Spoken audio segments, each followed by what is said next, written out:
इस वार्ता किस बात को लेकर क्या बैठक है, क्या चर्चा है, इस बारे में बताएं। पिछले दिसंबर महीने में हमें जनता दल सेकुलर उत्तर प्रदेश के अध्यक्ष पद की जिम्मेदारी मिली थी और बीच में हम लोगों ने, चूँकि पार्लियामेंट के चुनाव थे, उसमें हमारे संगठन के लोगों ने मदद किया और हर जगह सहयोगी दल के नाते हम लोगों ने उनके इलेक्शन में साथ रहे। और दूसरा जो अभी मिल्कीपुर का चुनाव था, उसमें भी हमारे पार्टी के कार्यकर्ताओं ने बढ़ चढ़ के हिस्सा लिया और वहाँ पर विजय दिलाने के लिए सफलता दिलाई वहाँ पर एनडीए को। एनडीए के प्रमुख घटक दल के नाते जो देवगौड़ा जी हमारे देश के पूर्व प्रधानमंत्री रहे हैं, पार्टी के राष्ट्रीय अध्यक्ष हैं, उन्होंने कहा है कि जो हम भारतीय जनता पार्टी जब बहुमत में नहीं है तो हमारा कर्तव्य है कि हम इसका कार्यकाल पूरा करें, क्योंकि विपक्ष का भी सांसद जानता है कि हम अगली बार हमारी पार्टी टिकट देगी नहीं या जीत के नहीं आएंगे। तो इस नाते वो भी चाहते, विपक्ष के सांसद भी चाहते 5 साल सरकार चले। हमारी पार्टी की नीतियाँ अलग हैं, कार्यक्रम अलग हैं, संविधान अलग हैं, सीटों का हमारा उनका तालमेल है।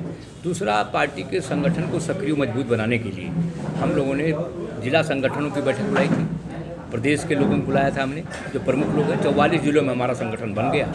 अब जिलों में हमारे सम्मेलन होंगे, मंडल स्तर पर सम्मेलन होंगे और 18 मंडल में हम सम्मेलन करके हर मंडल में एक सीट को हम चिन्हित करने का काम करेंगे। और जो एनडीए के एक प्रमुख घटक दल के नाते हम वहाँ पर अपने प्रत्याशी भी उतारेंगे। लोग जो अपना लोकतंत्र के जो प्रारंभिक इकाई है वो स्थानीय निकाय चुनाव है, उसमें हम अकेले चुनाव लड़ेंगे।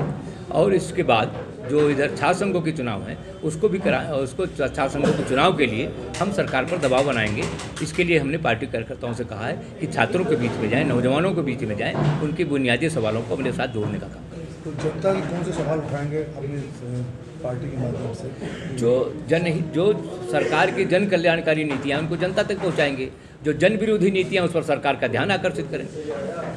उस पर कुछ आंदोलन करेंगे सरकार? बिल्कुल, ध्यान आकर्षित करने के जो भी हमारे पास हथियार होंगे सब करेंगे। सरकार, वर्तमान सरकार बहुत सारे सेक्टर हैं जो प्राइवेट हाथ में दे रही है और उन विभागों में कई सालों से भर्तियाँ नहीं हो रही। इसको आप किस तरह देख रहे हैं? हमने कहा है, सरकार पर बना प्रस्ताव भी भेजा है, हमारी पार्टी के राष्ट्रीय अध्यक्ष भी कहा है जो खाली पद हैं उनको भरे जाएँ और इसके लिए सरकार पर भी हम लोग उनका दबाव बनाएंगे और उनका ध्यान आकर्षित करेंगे कि ये चूँकि जो बेरोजगारी का सवाल है ये आज का सवाल नहीं है। आज़ादी के आंदोलन में भी लोगों ने कहा था कि जब देश आज़ाद होगा तो कोई बीमार आदमी दवा से वंचित नहीं रहेगा, सबको रोज़गार मिलेगा और सबको काम मिलेगा।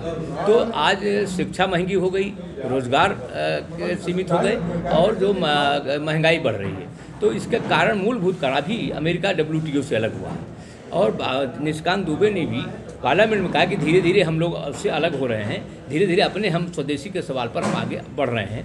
तो हमें उम्मीद है, क्योंकि जो उदारीकरण की जो पॉलिसी आई, जो भूमंडलीकरण देश के अंदर आया, आर्थर डंकल के प्रस्ताव पर जब हस्ताक्षर हुआ था तो देश की जनता से राय नहीं लिया गया था। मोरक्को में जाके देश के वित्त मंत्री मनमोहन सिंह और देश के कॉमर्स मिनिस्टर आपके प्रणब मुखर्जी साहब जाके मोरक्को में हस्ताक्षर कर दिए थे। तो आज अगर हम ये कहें कि जो महंगाई का जो कारण है, अशिक्षा का जो कारण है, बेरोजगारी का जो कारण है, वो कारण ये सरकार है, तो हम तो उस पर दबाव बनाएंगे कि भाई उससे हम लोग अलग हों। और आर्थर डंकल के प्रस्ताव के खिलाफ कम से कम 30 गिरफ्तारी हमारी होगी और 10 बार हम जेल गए होंगे। तो हम आज भी, हम पहले भी कहते थे कि जो अंतर्राष्ट्रीय मुद्रा कोष, विश्व बैंक के इशारे पर जब नीतियाँ बनाई जाएंगी तो हमारे यहाँ जो बेरोजगारी बढ़ेगी। गांधी के जो स्वदेशी के सवाल को लेकर के, जयप्रकाश नारायण की जो वैज्ञानिकता के सवाल को लेकर के हम जो नीतियाँ बनाएंगे उससे हम देश को आर्थिक तरक्की को ले जाएंगे।